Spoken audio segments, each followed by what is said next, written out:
On a Monday morning from WRCO, it's our day to talk with State Senator Howard Marklein, representing the 17th Senate District, and Representative Tony Kurtz is in the studio with us as well, representing 41st Assembly District.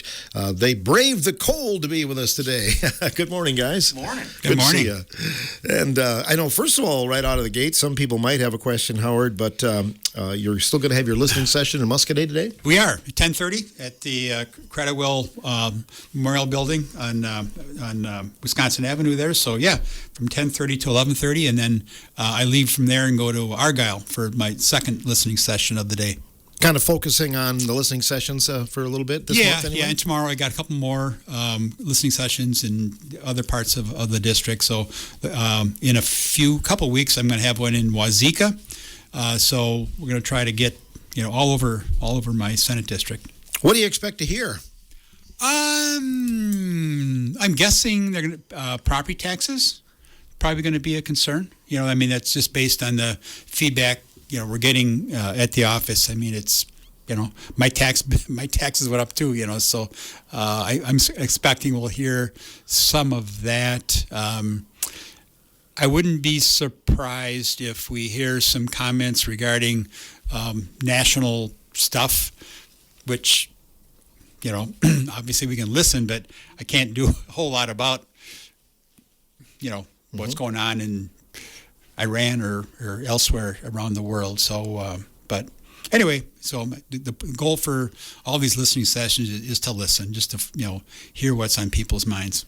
Tax time. We talked before we went on the air, Tony, but there's something you wanted to kind of emphasize about tax exemptions for retirees. Well, in the budget that we just passed, there was a pretty significant tax cut for those over the age of 67, and as we start tax season, people are starting to plan. Of course, a lot of people, especially those on fixed income, look forward to that tax return. But part of the budget last cycle was anybody over the age of 67, if they have retirement income, that could be from a 401k, that could be from an IRA, it could be if they retired from Schreiber or Rockwell Automation. For a single filer, it's up to $24,000, and for a dual couple, up to $48,000 of that retirement income now will be tax exempt. And for a filer that's like I said, two filers that put $48,000 away, it's almost a $1,500 decrease in their taxes they're going to see. And what amazes me and why I want to point it out is just the people don't know about it. I mean, I was telling you off air, I talked to a couple accountants that. Now, this was before January, but I talked to them, and they didn't know that was going to be part of the tax code. And once again, it takes effect in 2025. To be fair, those accountants don't normally get updates until January and stuff. But it's pretty significant. So I just want to make sure people, as they start filing their taxes, if you're over the age of 67, make sure you're aware of that. Recently in the news, there was talk about tax exemptions for farm property and household goods sold online. Were you aware of that? I mean, that was an assembly thing, wasn't it? Oh no, that's for the auctioneers. I mean, auctioneers. So the way that works right now, and really this happened because of a lot of it because of COVID. One, if an auctioneer comes out to your place and sells your farm equipment or sells your household goods. I mean, obviously, unfortunately, you see that a lot after somebody has passed away. That on sale was exempt from state sales tax. Well, now, especially because of COVID, a lot of those, obviously, those auctioneers weren't going to individual places. They were taking those items and bringing them to their location to do online. Well, the law never caught up with that. Now, if they do more than 5 of those online auctions at their facility, or even if some stuff is still back at the house or the farmstead, that now they have to pay state sales tax on that. So I guess the reason why I authored this, and I think you're on that, Bill, it's you're basically getting double taxation. Before. Once again, if it was at the farm or at your residence, it was state sales tax exempt. But once you took it to this, the facility, it was state sales tax. So that would just clean that up. And it's interesting. Department of Revenue wasn't enforcing this, and now all of a sudden this past year they decided to start enforcing that. And so that's just more of a cleanup to make it equitable, and also because of technology, it's claimed a lot more auctions, good, bad, and different, are done online now. And I like the old auction style where you actually had to go there and hear the bidding, but online auctions are here to stay, and a lot of our auctioneers, that's how they really help those folks with those sales now. Howard, it's your first trip back here for a couple of months. So looking back on 2025, some things that maybe you're proud of, some things that took place in 25? Yeah, well, I think I co-chair Joint Finance Committee, so obviously the biggest thing that I have to take care of is the state budget. And I think it was a good budget. Tony mentioned, there were some significant tax increases that, again, a lot of people haven't experienced yet, but they will. The exemption for the retirement benefits that Tony talked about, pretty significant. Also, the second tax bracket, we lowered that rate by almost 1%. So these are everybody that works basically is in that second tax bracket. Even if you make $200,000 a year, you go through that bracket anyway. So that tax reduction is will benefit everybody. And again, the withholding tables were not adjusted, so people aren't going to see the benefit of that for 2025 till they file their tax return here in a month or two or whatever. So, but it'll, their refund should be a bit higher. And the other tax reduction that we did was exempting the electricity, the utilities from the sales tax during the summer months. In the winter months, like today, we're not paying any sales tax on our electric bills. But for the 6 months in the summertime, when we're cooling our homes and stuff, that was all subject to the 5% sales tax plus the county tax. So we exempted that, and that's about $115 million a year of savings to our residents. So, and again, affordability. I mean, costs are up, including utilities. So, if we effectively reduced those summer utility bills by 5.5%. Mm-hmm. Lots of talk in the last year about the surplus. Mm-hmm. That was another thing that was in the news a lot. Yeah. So, we just got last Thursday, I guess it was, the notification from the Legislative Fiscal Bureau.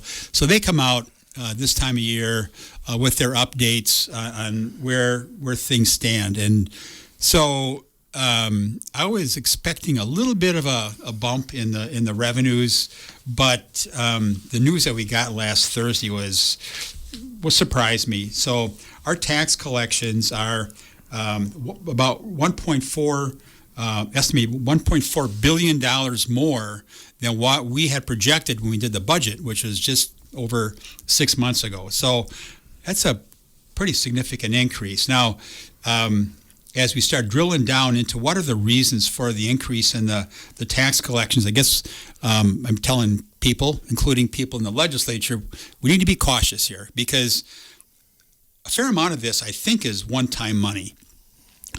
Corporate income taxes are up almost $600 million, okay? Pretty significant. We're not sure if that's going to be an ongoing thing or not based on how companies are doing.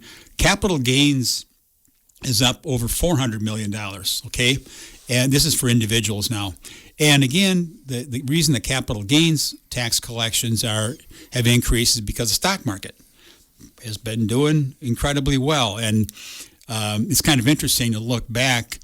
So the stock market did well in 23, and so we had a bump in our tax collections in 23, but when they did the projections, they said, well, in 24, I'm sure it's not going to go up as much, so they backed off, and sure enough, 24, the stock market was pretty good, and we had a bump. It's a trifecta. Here in 25, we got the same thing. The stock market hit records last year, and of course, there's at some point the market's going to moderate or whatever. I just don't see this coming back again. And I'm cautious about relying on that kind of revenue into the future. You know what I mean? Because a lot of people have a lot of ideas, as you can imagine, about how to spend this newfound money. But if this is one-time money, we've got to be careful that we're not committing one-time money towards long-term ongoing obligations for the state. Other states have found that, I guess, right? Other states have had some troubles with that. Oh, yeah.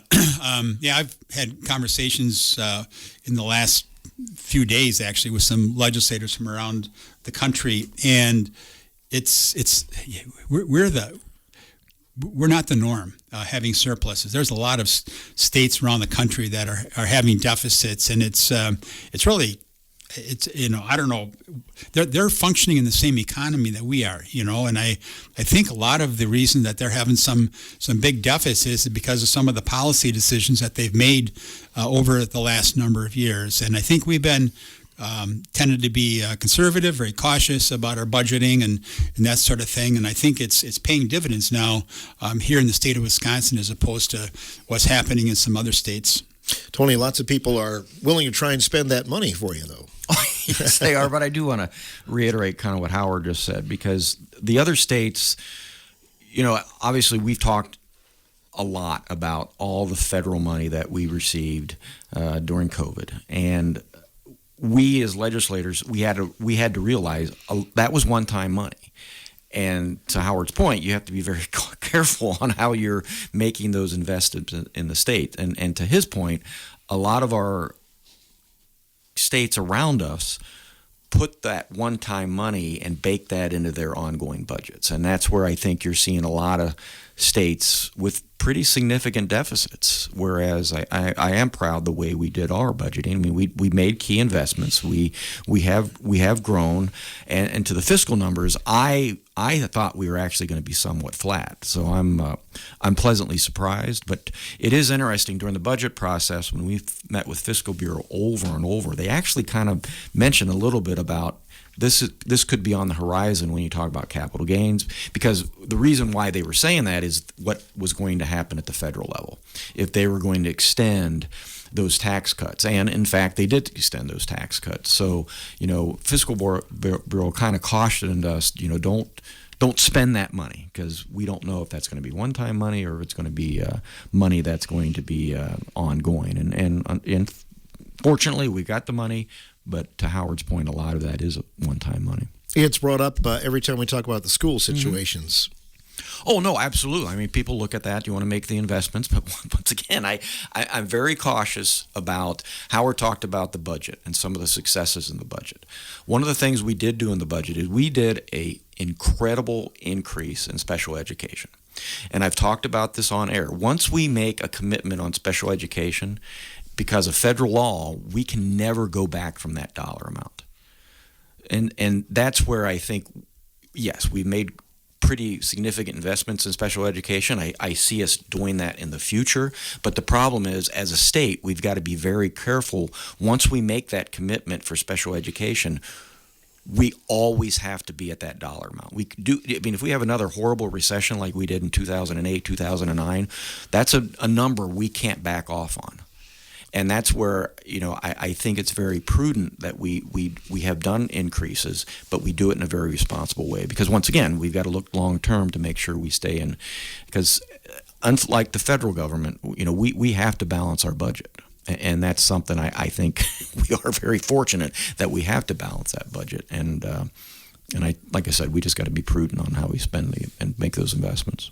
More of a commitment for the UW system schools, too, recently, right, Howard? Yes. And that was money that we had budgeted when we did the budget, and the university, UW system, needed to come back and request that money after they had fulfilled their commitments. There was a number of things that the university needed to work on internally. So anyway, they got that done, and we met the Joint Finance Committee, which Tony Kurtz is a member. We released that money last week. So it was kind of interesting, though, just this is internal. inside baseball. But so we passed that all last in a committee last December to really and so. But the university didn't know that they had to make a request for the money. I guess they assumed that when what's called Joker passed this last December, that the money would just come. So anyway, we had to kind of coach them that if you want the money, you have to make a request to the, which they did. And obviously we released. It was unanimous and stuff. So, but it was. Otherwise, I think they would have been sitting there for a while waiting for money that they hadn't asked for. So. It was kind of, again, all inside baseball. Sure. Also in the news recently, Wisconsin Eye. They've been looking for more money. And what's your thought on that and its importance? Yeah, and I think it's great to have the public watch this stuff. I am incredibly disappointed in the leadership at Wisconsin Eye. And I shouldn't be so brutally honest, I guess, but we put $10 million aside in a matching grant. The idea was, the state will come up with $10 million. You got to fundraise to come up with that money, and whatever you match, you can use to fund Wisconsin Eye. And that's a pretty powerful incentive, I think. Their leadership, they basically didn't raise any money at all, and they've been in my office, many times, and explaining and what, and I thought, Mike, I can't believe how ineffective they were in raising that money. So now all of a sudden, they are doing a GoFundMe account, to raise some money for it and stuff. So anyway, so I don't know. I'm hopeful that we can maybe do something there. But I think the leadership there is I don't know. When it comes to the business side of things, I think that they may do a great job, as far as the broadcasting and all that of the committee hearings and that sort of thing. But so I don't know. So this Wednesday, the Senate's going to be on the floor. And we've worked with the Legislative Technical Services Bureau, LTSB is the acronym, and they're going to be broadcasting the Senate floor action on Wednesday. So anyway, there's options. I just think from my experience in dealing with them for many years. When I say them, Wisconsin Eye for many years, I'm just very disappointed in their ability to run the business side of things and to just manage their costs as well as generating the revenue when you've got this matching fund sitting there that they could be tapping into. Tony, anything you wanted to add? Well, Wisconsin Eye definitely serves a purpose. It's something that I've been on many times. It's something very important so people can watch the hearings and the floor periods. But Howard is spot on. I mean, the $10 million that we set aside last budget, we do this with other groups, other agencies. Hey, we're going to give you, $5 million. You got to find matching funds. To Howard's point, they just did not. If they thought we were going to bail them out or what, I'm not sure. But now we're in a predicament where. Do I think we're going to get something done to make sure they stay on air? Yes, I think we will eventually. But I do agree with Howard. There needs to be perhaps a little change of leadership in the way they do their fiscal, because it's pretty bad when you got $10 million sitting out there and you can't do the fundraising. And it was pretty minuscule of what they did for fundraising, and they need to do some in-house cleaning. Mm-hmm. And so they did raise a little bit of money. I say a little bit, a couple $100,000, I think, is what they've raised so far. And we've got this $10 million match. I don't know why they aren't coming to the legislature saying, "Hey, we raised $200,000. Can you give us $200,000 the match money?" Which would probably tied them over, So anyway, like I said, I guess when it comes to the business side of things, it's frustrating for me to watch that. And their service is down right now, or is... I believe so. Yes. That's And I don't know correct. what they're paying all these staff, but I don't know what they're doing. Your staff utilizes it, right? Well, yeah, and yes, we do. To some extent. I think the people that we probably hear the complaints about the most are probably lobbyists, which is interesting because they can sit in their office then or sit at home and watch a hearing as opposed to going to the hearing. So now they have to go to the meeting. They have to go to the committee meetings, which is, Tony and I are both smiling here. It's like, well, yeah. That's one thing that the rooms are packed now. I mean, normally you might have a hearing, well, like the bill on the auctioneers, you might maybe 10, 15 people. Now those are packed because now, to Howard's point, the lobbyists, the people that are interested in that now have to come into the Capitol and actually sit and listen instead of, sitting at home in their pajamas watching it on Wisconsin. Eye. So. Now, once again, I don't want this be misconstrued. Do I want Wisconsin Eye back? Yes, I do. It serves a purpose. It serves a very good purpose. It's just they needed a better job on raising money. All right. We'll move ahead with more on the morning show coming up. Tony Kurtz and Howard Markline in our studios for their monthly visit here on WRCO.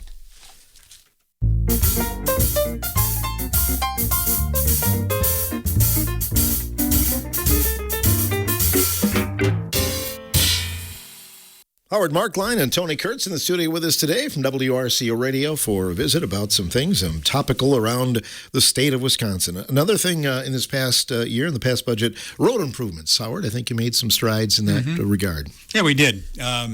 Roads are a bipartisan issue. People want good roads, and so we were able to again invest some pretty significant money in ongoing projects to keep every project on schedule. We put money into the local road improvement program, which has been a popular program for many years, and then of course the Ag Road Improvement Program, ARIP. We put $150 million into that, and also in the ARIP program, and the Ag Road Improvement Program. That's for those rural, generally those town roads, okay, that don't qualify for usually any other kind of funding. So with a lot of our produce, inputs and outputs for our farms are going on those roads. So, and this year we carved out $30 million to use for small bridges, okay? And so there was a lot of interest in that program in the past, and I think it'll be even more interest in the future now with the small bridge money being available through the ARIP program. So no, it was good. I was happy with the overall with the transportation budget. Having said that, I think the next budget, transportation, is going to be interesting because we were able to use some general fund money to keep all those things on track. Next, maybe we will have some money. I don't know. Now that we got the surplus news Thursday, but maybe there will be money. But I wasn't counting on that. Like in the next budget, that it might be a little tougher. To keep. So we may be faced with some tough choices here in terms of revenue increases for transportation. Tony, anything you wanted to add? Well, no, just to reiterate and piggyback on what Howard said, over the last several budgets, we've talked about about a lot of the one-time surplus that we have had. And to Howard's point, we've used a lot of that one-time surplus to help with roads. ARIP's a perfect example, the Agricultural Road Improvement Program. That was one-time money that we used last budget. We did the same thing this budget. We had some surpluses. We used that and invested in areas. And to go a little further, when you look out, 5, 6, 10 years from now, as vehicles, as gas vehicles, electric vehicles pick up, and whatever next technology are, once again, the big portion of our our transportation fund is funded through this, the gas tax. And as there's other alternatives of transportation, electric vehicles, hydrogen vehicles, who knows what's going to be next, that gas tax may not keep pace. So we as a state, we do have to think about what is that next fee that we're going to charge to help improve roads. I mean, tolling, I know some people aren't crazy about tolling. Some states do a vehicle mileage travel formula for people. So those are all the things that we need to look at and think about long term, because one of those things, if you do one of those or a whole basket of things, it's going to take, a couple years to get built up to do tolling or do something like that. I'm not saying we're doing tolling, don't assume that, but those are all the type of things that we do have to keep in the back of our mind as the sales tax, as the gas tax actually does decline, because vehicles, they're more gas efficient. They're, switching to, like I said, electric, whatever next technology. So, but once again, roads are incredibly important. I'm glad we did get the those small bridges, because it's amazing the number of bridges that need to get replaced, and now as a state we can help with that. Mm-hmm. And with vehicles being heavier in some instances going over some of these farm roads too, right? Absolutely. And like I said, there was no funding mechanism for like a township to get any help with those bridges under 20 feet. And so I'm really happy, especially for rural communities, because let's be honest, we've got some bridges, we got some culverts that have been there for 50, 60, 70 years. They fail. I hate to say it, they do. They weren't built to last forever, and so we do have to have a mechanism to help our local units of government to replace those. And I'm really happy that we got that change to help that with the smaller bridges. Are we getting closer to Highway 14? We are. Right. We are getting closer. All right. There's been a lot of money. It's interesting too, and I know Howard has talked about this in the past. For years, there was a huge emphasis on the eastern side of the state. The fortunate thing about that is the vast majority of those projects are done. Now it has freed up extra highway dollars to come over to western Wisconsin, and that's why it's so important that you have legislators that are from this area that are on the Joint Finance Committee that can advocate when you get in the room, because for years, the folks on the Joint Finance Committee were typically those from the eastern side of the state. That's why we have a really nice mix, I believe, in the Joint Finance Committee now, where it's not just centered on the eastern side of the state. It's got a lot more reps from western, the central part of Wisconsin, the northern part of Wisconsin. So we have a bigger voice in the room to make sure we get those much needed resources over here to our area. Maybe a ride to the radio station will be a little smoother one of these days, Howard. Boy, I tell you, it's rough out there. Outside your door here, it has been. I've heard a lot of comments over the years about that, and I think 2027 is that the scheduled construction, I believe, which it's when that's next year, but it seems like a long ways away when you're riding on rough roads. Mm-hmm. I wanted to ask you too about this was recently came across about exempt cash and card tips from state income tax for workers that are getting tips. Yes. So, Joint Finance Committee, we approved this last week in committee, and the Senate will be taking this up on the floor this Wednesday. So, and that's one of the things that is effective now for 2025. Again, one of those tax law changes that Tony talked about earlier. It's effective for 2025 on a federal level.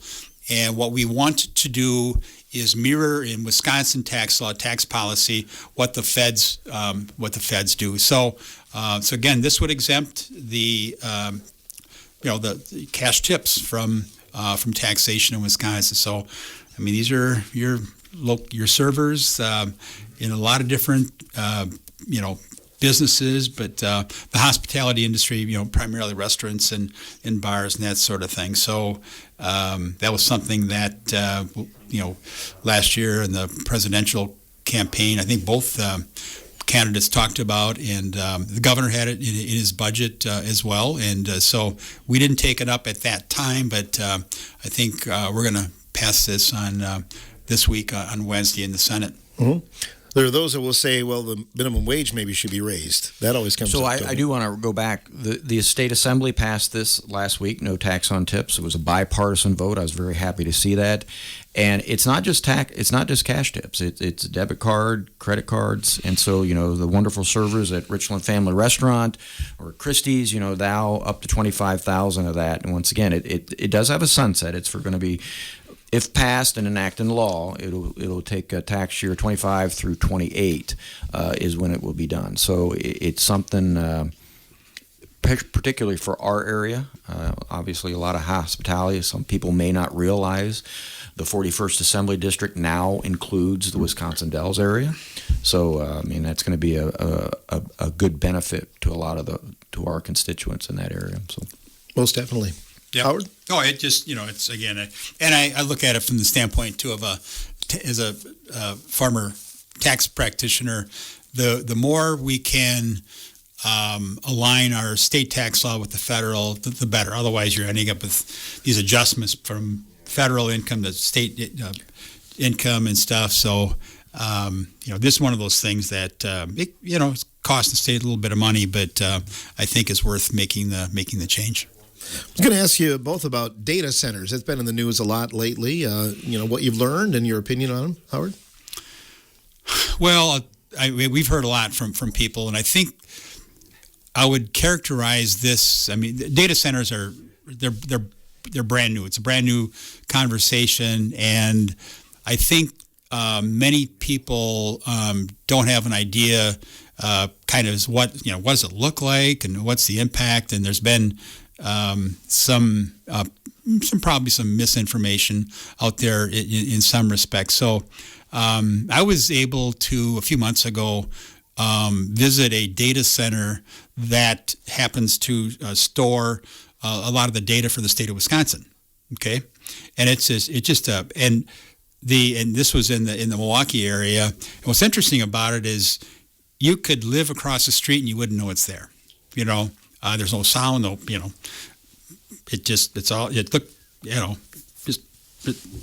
a very well kept, facility and stuff. So out here, they're talking, some big data centers. There's one proposed in Grant County on, I think, something like 10,000 acres or something like that. So that's huge. I mean, it just, and again, whether it's data centers, wind farms, solar, and all that, I think people want to have some control over, what's going, into their townships and their communities. So there's a bill out there right now that would, I think it makes sense. I signed on to it.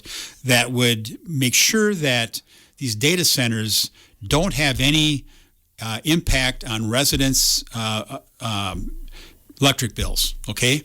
They need to pay their own way.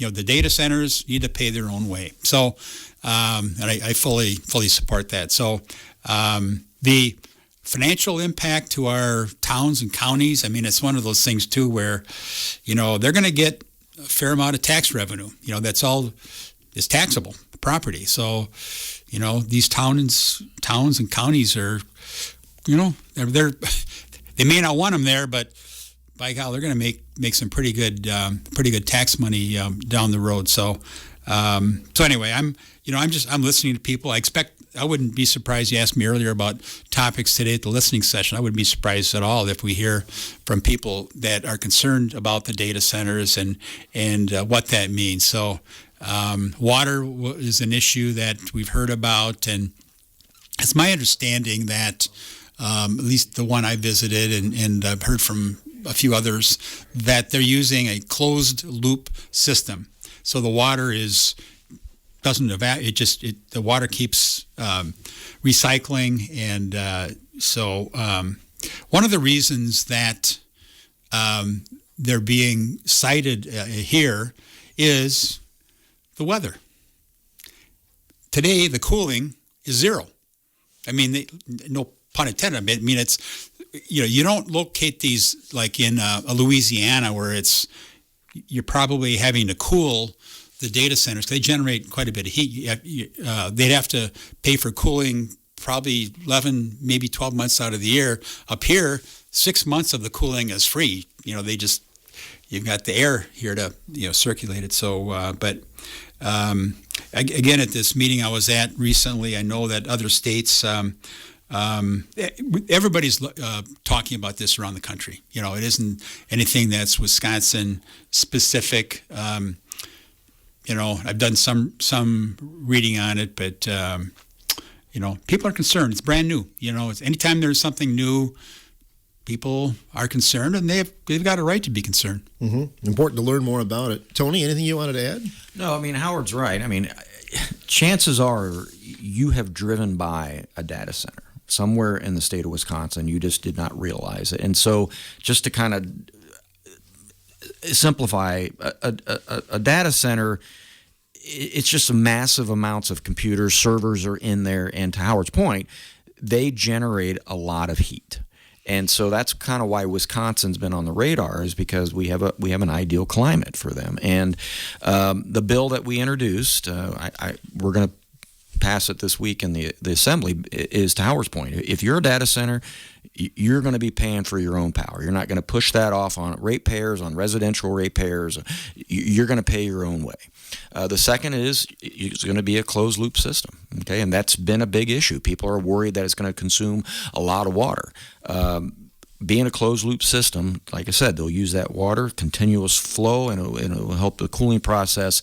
But it will, I mean, if it's 100,000 gallons, that's all it's ever going to be, is 100,000 gallons, unless some happens with that. But that at least for me has eased my mind. The other thing is, to Howard's point, is the renewables. The renewables, a lot of these, they need to be on site, and so. I know in my area we're having some larger solar farms. I know especially in Senator Markline's area, these large solar farms. I just think it makes sense. You need to cite that if you're going to do renewables on your premise. And one thing I will say, people are very cautious about our really, really prime farmland going into solar farms.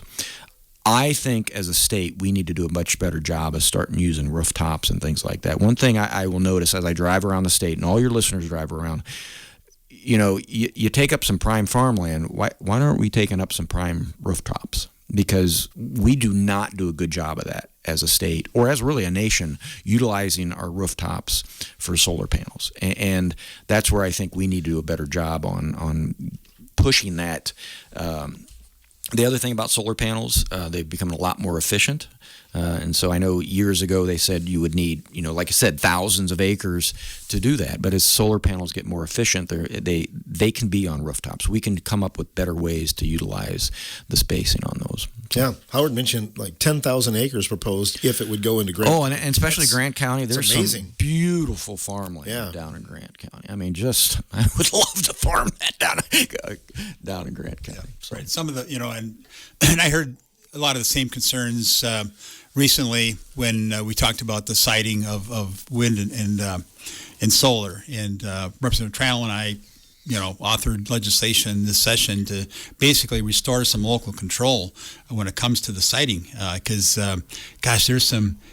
we've got some of the best dirt in the world. And to put solar panels on, I don't know. And I talked to some 44, 45-year-old farmers that don't need that land today, but they're saying, at some point in time, I may need that land to expand. And so, they're concerned about it too, and what the impact down the road could be in their farming situation.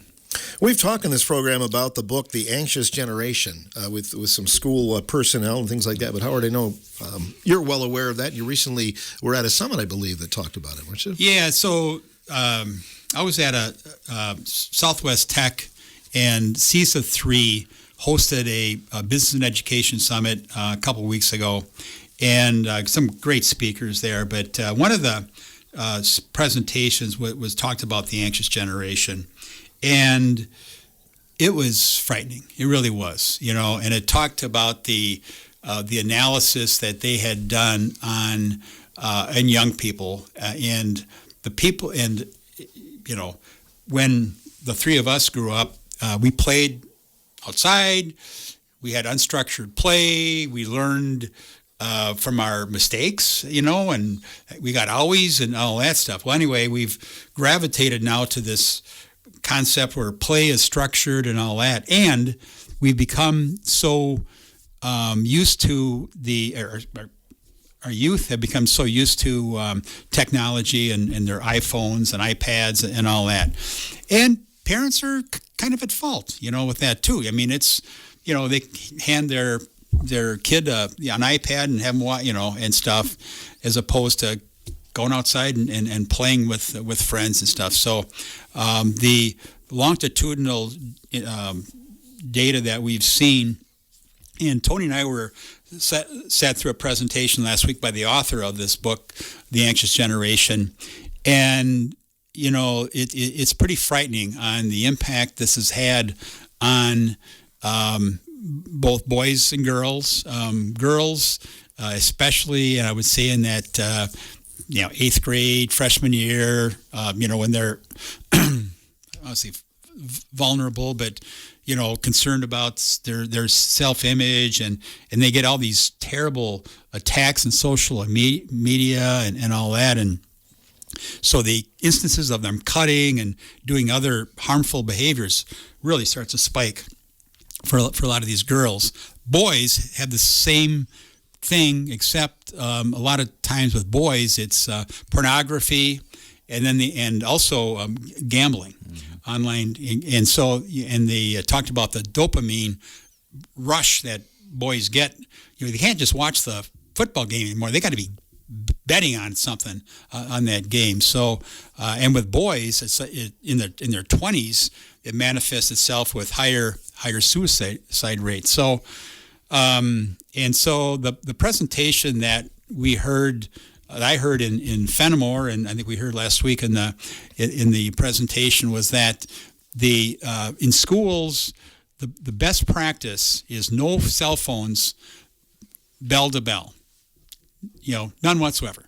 Now we've passed a cell phone ban in school, but it's more classroom kind of thing. And some of the educators and experts say just ban cell phones from bell to bell. So so anyway, I don't know. It was a very sobering kind of presentation that I heard.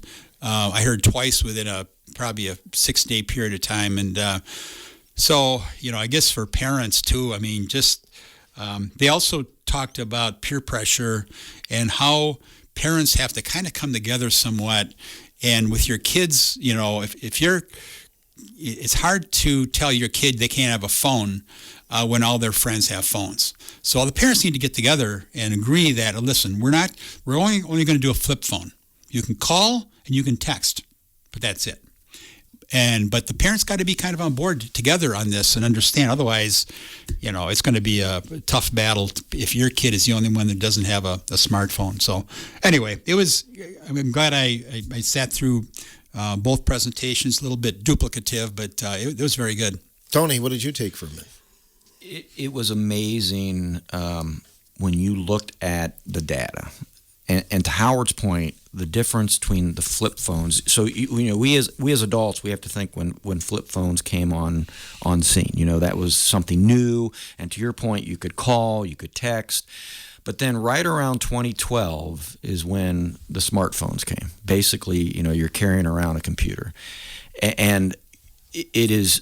If people have never heard of that book, I can't stress enough, get a copy of it, because the data basically from 2012 on, and I look at my son. My son's 20. He was born in 2000, so he was 12 years old when, and that's what the author is trying to say. Those kids born after 2000, you can see the statistics. And for years, a lot of folks like myself thought, okay, COVID caused a lot of this. It was happening before COVID. The data actually points from 2015 to 2016, where you just saw a massive spike in mental health issues, isolation, depression. All that it is overwhelming what these phones and particularly social media. And I'll even go further. And so my son, once again, born in 2000, I've had some issues with my wonderful son. He's the one that told me, Dad, I don't need a smartphone. To this day, he carries a flip phone. Really? Because he knows there's things that trigger him on these social media, things like that. And I guess as a legislator and as a parent, you look at what are we doing to our kids? I mean, this author was just like, we don't know what the next generation, the irreversible damage that we've done. I mean, to Howard's point, we have a lot of young men and women right now, particularly men, that are onto these social apps, and they got to gamble if so and so is going to throw a pass on first down. And to his, those young men that at that age, that adolescent age, they form these dopamines, which is a chemical that we typically have, and it's like an addiction to them. And so it is shocking, and I hate to say it, it's somewhat scary when you see the data. It's overwhelming. You look at that and you go, oh, that makes perfect sense. There's no going back from it, though. No, that's the thing. Right. And that's where I think, and so, Howard and I, we have to say, how do you legislate on that? Yeah, we can do things, but I hate to say it goes back to parenting. I mean, I think about how I failed as a parent. Maybe I shouldn't have gave, Nick a smartphone when he was 15 years old. Now, I'll tell you one thing, I would never do that now. And so I think that's where we can, I personally, there should not be cell phones in school. I know some parents are going to say, oh, what if I got to get a hold of them in case of emergency? Law enforcement actually don't want the kids on the phone in case of emergency. They want them to follow the instruction from the teacher to keep them safe. Law enforcement, that's what they will say if you ask them. Mm-hmm. So, we can only protect kids so much, but it does go, like I said, I've been saying this for years. These social media is something that to me is just the junk that's on there. It's ruined society. In my humble opinion, once again, this is me talking. We have really lost our identity as a society, in my opinion. So the closing thing in this presentation in Fenimore last week or so was they did a video of this dad coming in to say goodnight to his, I'll say 13-year-old son. And he says, good night, Jimmy. And his son's got a laptop or a phone. iPad whatever. or something. Yeah. It says, good night, Jimmy. Sleep well. And if you want, all the pornography in the world is sitting right over there in that corner. And if you want, and it was going through it was a spoof, obviously. And sitting right next to you is this Russian